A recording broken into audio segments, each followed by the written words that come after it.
We start this afternoon at the Bank of Korea. In a widely expected move, the nation's central bank has decided to hold its benchmark rate steady at a record low of 1.25% for October. Policymakers are sticking with their wait-and-see approach to see if the South Korean economy continues on the recovery path. The central bank has also raised the nation's growth outlook for this year to 3%. Ji-yeon leads us off from the BOK. The Bank of Korea has frozen its benchmark interest rate for the 16th consecutive month, holding it at a record low of 1.25%.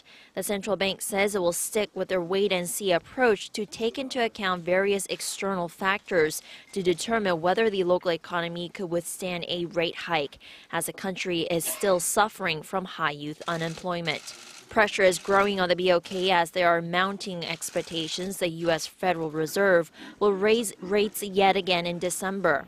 However, officials at Korea's central bank believe a rate hike would severely affect homeowners' ability to repay their debts and raise the risk of people defaulting on their housing loans.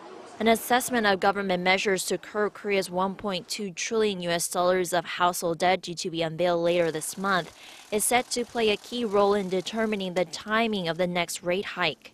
Since June, Bank of Korea Governor Ji-yeon has been calling for the need to raise rates on the back of strengthening exports, but has expressed concern about the uncertainties and risks linked to North Korea's continual threats.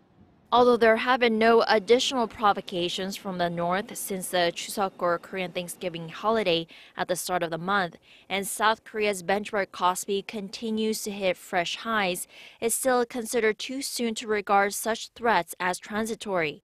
The Bank of Korea raised the annual growth forecast for the Korean economy this year to the 3% range from 2.8%, taking into account government's $9.8 billion supplementary budget bill for job creation.